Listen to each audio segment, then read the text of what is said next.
My brother's the devoted son, Mom said, sacrificing everything for Dad. I knew he golfed while Dad suffered. Sunday dinner was his downfall. I brought the bills. My sibling made it seem like I had deserted our ill father, while he was the devoted son who was caring for him. After half a year of his falsehoods, I arrived at the Sunday meal with my father's medical invoices.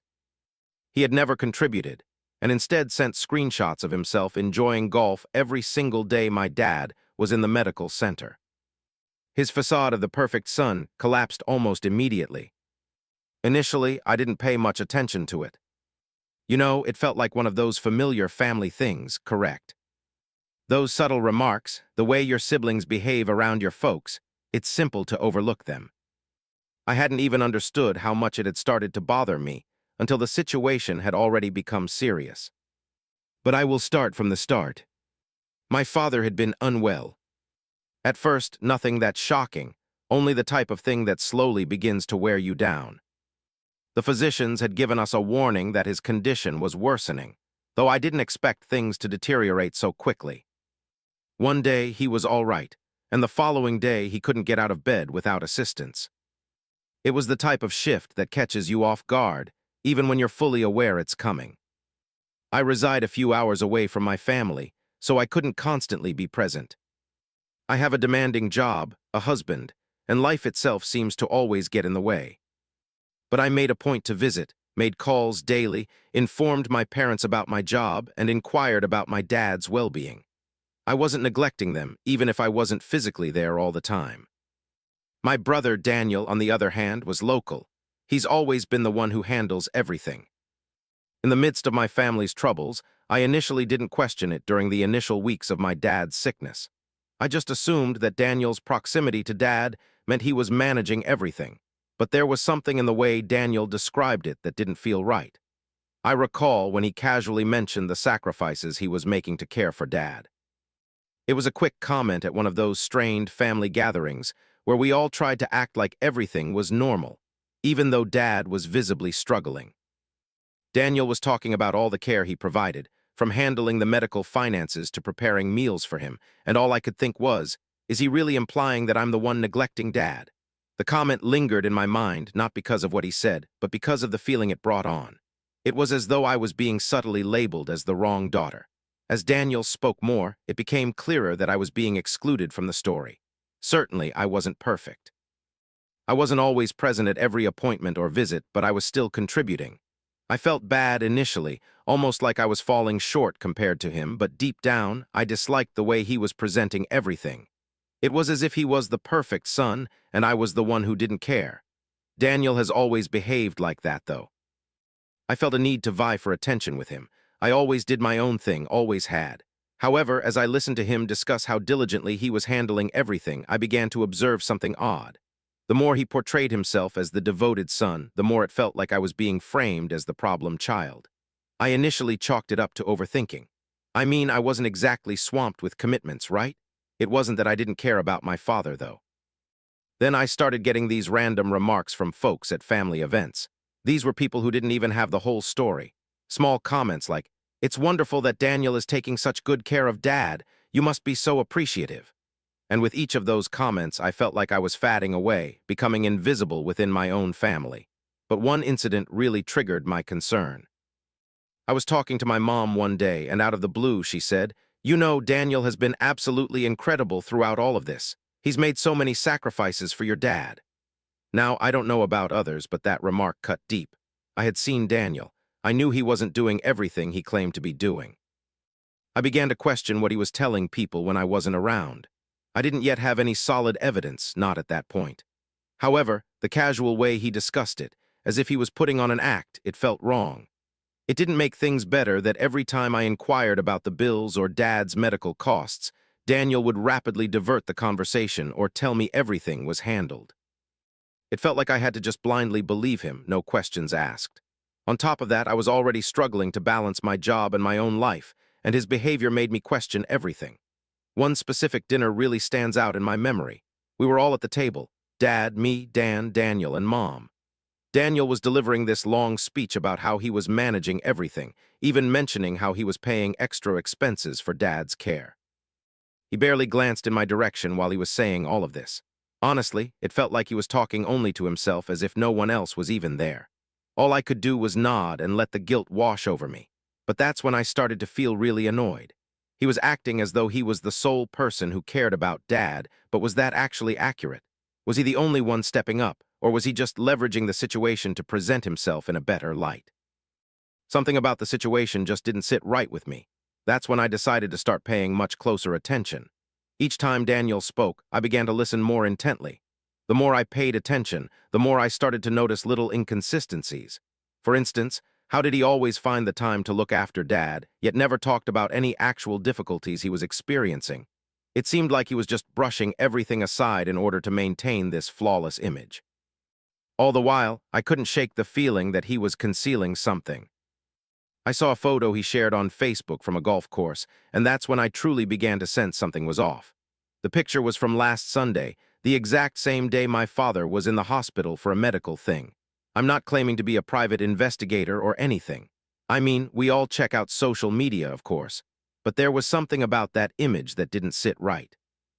Daniel had been telling me about all this stuff he was doing to help Dad, but here he was, casually having a fun weekend. And it wasn't just that single post, either. It was practically every weekend for the past month. Week after week, while Dad was in and out of the hospital, Daniel was spending time at the golf course. The evidence was stacking up. I hoped I could tell you I immediately confronted him. However, that didn't happen. Instead, I spent a couple of days trying to dismiss the feeling that perhaps I was understanding things incorrectly.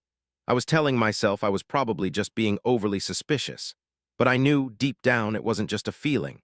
By the time the next family dinner arrived, I'd made a decision. I wouldn't let this slide. No matter what was happening, I was determined to figure it out. I don't know why I waited so long to say anything, but I guess I wanted to avoid a conflict. But this time, I couldn't just disregard it. It wasn't just about my dad anymore. It was about something bigger. I couldn't keep pretending to believe this flawless facade Daniel was showing everyone, and I was going to make sure everyone knew the truth. I think it all made sense. The moment that email landed in my inbox, I'd had a feeling for weeks already, trying to figure out all these strange little things. But the second I saw that subject, outstanding balance, and then the name, Josephson, I knew I couldn't put it off any longer. This wasn't something I wanted to handle online, especially with something this important. Still, I just had to see it. I opened the email and my stomach dropped. The message was from the hospital where my father was getting his treatments. It was a notice stating there was a balance still owed on his account, over $6,000 to be precise. The message stated that payments were supposed to have been done last month. As I scanned the email, the anger started to rise. Daniel immediately popped into my thoughts. It was a real shock. How could he be so unconcerned about this? He'd stated many times that he was paying the medical bills. He'd even acted like he'd already settled everything. But here I was, looking at an unpaid invoice. A really big one. At first, I wasn't sure what to do. I was still absorbing it all. I'd been doubting Daniel's behavior for a while, but now I had evidence. Plus, it wasn't a minor amount. This was a significant sum. My thoughts were racing, replaying all the talks we'd had about money and taking care of Dad. It just didn't fit. Daniel had made it seem like he was handling everything, that he was carrying the load. I was feeling so much guilt about not doing enough, and that's when I decided to call the hospital. I didn't want to assume anything, but I truly needed to find out what was going on. Once the nurse answered, I gave her my name and inquired about the financial statement. She verified that the invoices had been mailed to Daniel's home. He was the one who'd taken charge of everything. I felt a wave of nausea. This was it. I was correct all this time, and I had the proof. Daniel had been deceiving me. To make matters worse, he was lying to everyone, not just me. I had to take action. I couldn't just ignore this situation, but at the same time, I didn't know how to confront him. Daniel was always so skilled at acting like the victim, and he would likely try to turn it around. He'd try to make me look like the problem. I didn't know if I could handle that. But then I thought about Dad. He required the care he needed. He didn't need any more added stress. And though I hate to acknowledge it, Daniel was the one causing all of these issues. He'd put on this picture of being perfect for so long, and I was the one standing by, questioning it all. But I couldn't keep quiet anymore. I had to do something. That afternoon, I went back through my phone. Seeing it again was like a punch to the gut. Those golf posts. There were several posts from weeks before, and every single one showed Daniel grinning and laughing with his friends on the golf course. My stomach turned. He had been spending so much time on the golf course, enjoying the game while our dad was constantly in and out of the hospital was hard. He always said he was too occupied to do anything else. Yet there he was every single weekend without fail. I started looking through the photos. Daniel was in every single one, appearing as if he was having the absolute time of his life. Plus, there were even some tagged posts from his buddies, mentioning how much fun they had that day. It made me feel physically ill because there he was, thoroughly enjoying himself, while I was managing everything that actually counted. That's when everything just clicked. I wasn't the one who was missing. It wasn't me who was shirking my responsibility to our father. I was constantly trying to make things work, trying to find a balance between my own life and my family obligations. But Daniel, he was making everything revolve around himself. I needed to expose him to show the world what he'd been up to. The following day, I started collecting all the paperwork I could locate. I made printouts of the hospital's emails displaying the unpaid bills. I kept copies of everything. I saved all the social media posts documenting Daniel's golf weekends. I couldn't believe I was actually going through with this, but I felt I had no other option. Every bit of proof just seemed to reinforce what I already suspected. I was beginning to understand that Daniel had been twisting everyone's perception of things. Me, our parents, the entire extended family. He was the one who had been deceiving everyone, portraying himself as the perfect, dutiful son while I got left out. I needed to gather myself to get my life back on track. Later that week, my mother called me. I had been ducking her calls because I didn't want to have that conversation, the one where she wondered why I hadn't visited. But this time, something felt off. Her tone was strained, and when I inquired about what was wrong, she paused before replying. "You know, Daniel's been dealing with a lot of pressure," she said. "He's been really striving to hold everything together." I nearly dropped the phone. I found it unbelievable what I was hearing. Was she really falling for this? Was she so completely fooled by his flawless son persona that she couldn't see what was truly happening? I wasn't going to sit there and continue listening to that. It was too much. I cut her off, not in a mean way, but with conviction. "Mom, Daniel's not the good guy here. He hasn't been paying the bills and he's been deceiving," I told her. Everyone needed to hear what was really happening. The silence on the line felt like a physical weight. I could sense her struggling to understand, attempting to make sense of my words. "I didn't know," she said in a whisper. "I thought he was taking care of everything," I replied quietly. "I know, but he hasn't been." It was time for the truth to come out for everyone. That night I made a decision to take action. I was no longer willing to let this continue. At the upcoming Sunday dinner, I was going to confront him in front of everyone. It was time for Daniel's seemingly perfect image to shatter. I had no idea how it would unfold, but I was finished being the one blamed. I wasn't the one who had left Dad. I knew Daniel was the one deceiving everyone, giving off the impression that he was keeping everything under control. All the evidence I needed was in my possession. The moment had arrived to reveal his true nature. This was the ultimate step. The Sunday dinner was the breaking point. I went into my parents' home prepared with everything I needed. My hands trembled just a little, but I made an effort to conceal it. I dedicated the entire morning to getting ready, reviewing the medical bills, the screenshots of Daniel's social media posts about golf, basically, all the information that would reveal his falsehoods. I had to go through with this. It wasn't just about my own sake anymore. It was crucial for my father. He needed to understand the truth, and I needed to shatter the false image Daniel had constructed so carefully over all these years. I could sense the awkwardness in the room as soon as I stepped into the kitchen. My mother was in the middle of setting the table and singing softly, whereas Dad was already seated at the head of the table, looking frailer than I'd remembered. Seeing him in that condition tore me up inside. Nevertheless, I knew I had to stay composed. Daniel hadn't arrived yet. He was probably occupied with something, perhaps acting like the perfect son somewhere, when I had been shouldering all of the actual burdens. I sat down in my seat facing Dad and tried to compose myself. A portion of me was filled with doubt. I hadn't planned on dropping this information so suddenly, yet I couldn't postpone it any longer. I had everything I needed. As I waited for Daniel to appear, the anger started to resurface, the same fury that had been building up within me for weeks now. Daniel. I was in the middle of getting myself a drink when he entered. A phony grin appeared on his face, and I could see in his eyes that he believed he had everything sorted. Under wraps.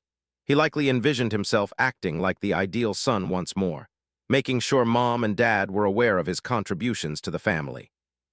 But this wouldn't be the day for that. The reality of things was about to shock him profoundly. We went through the usual polite greetings. It wasn't long before I chose to be upfront. Once everyone was situated, I placed the pile of documents on the table. Every single thing, like the hospital invoices, bank statements, and some strategically selected screenshots from Daniel's own social media. "You know, Daniel," I stated, my voice calm. "I took a look at Dad's medical files. Apparently there's an unpaid balance on his account. Over $6,000. It's interesting because you mentioned you were handling all of that." I didn't glance at him immediately, but I felt the atmosphere in the room change. My mom's gaze shifted between me and Dad, who slowly turned to face me. I kept my focus on Daniel. For a few seconds, everything was completely silent. I could practically sense him trying to process everything that was laid out. The bills, the accusations, the sharpness in my tone. He opened his mouth as if to deny it, but I was far from finished. "I called the hospital, Daniel," I continued, raising my voice, being more resolute. "They informed me that you're the one who. I should have been handling those bills, but guess what? They haven't been taken care of at all. I thought you were the one who kept everything from falling apart, right? Taking care of Dad." I finally looked at him, and that's when it hit me. I saw the flaws in his presentation for the first time. His jaw clenched and his gaze flickered towards Mom like he was secretly begging her to step in. But I wasn't finished, not even close. I took out my phone and started going through Daniel's social media posts. I made sure everyone present could see what I was doing. And get this, everyone, Daniel's been golfing every weekend while Dad's been in the hospital every single weekend. I tapped on the screen and showed them the pictures. Daniel grinning with his golf buddies, including captions like, "Another perfect day on the course. I let the silence linger." There it was, the proof. Daniel's face flushed. I could tell his mind was working overtime, trying to think up a reason. He was attempting to twist his way out of it, but the more he stumbled, the more I could see that perfect image of him cracking right in front of me. "Don't even try to deny it," I said, raising my voice slightly. "I have everything here, the hospital bills, the golf pictures, and all your lies. You've been telling everyone how much you've been doing for Dad, but the reality is you've been lying to all of us. You've even been lying to him." I saw the panic in his eyes, the understanding that he couldn't hide anymore. He opened and closed his mouth a couple of times, almost like he wanted to speak, but nothing came forth. He glanced at Mom, then at Dad, and I just felt the heavy truth wash over me. "Why didn't you reveal these bills to me, Daniel? Why had you failed to bring any of this up? Instead, you made me feel bad for not being around, for not helping out enough. I wasn't the one who'd been dishonest. You were." Finally, Mom chimed in, her voice trembling but resolute. "Daniel, is this accurate?" For a moment, he paused. Yet afterward, he tried to get his act together, grasping for a reason. "It's not like that, Mom. I've been trying my hardest. It's been tough. I've been handling the bills. I thought I could manage it." His voice broke a little, but I wasn't buying his act. He was trying to maneuver things once more, attempting to change the narrative. But it was too late now. I could tell by the way Dad was looking at him. The look of him was no longer how it had been before. The trust was lost. It was as if the whole image of things had completely fallen apart right in front of him. "I've seen the images, Daniel." Dad's voice was quiet but distinct. "You said you were occupied to help, but you had time for golf. That was the end. That was the last straw." Daniel's face fell. I glanced from my mother to my father, attempting to conjure a final defense, though it was futile. His facade had vanished. The carefully crafted image of perfection had shattered, revealing its true nature. No more deception, no more playing the innocent party. Everyone could now see him for who he truly was. A deceiver, someone who controlled others. Someone who prioritized his public persona over his own relatives. I didn't feel like I had won, not exactly.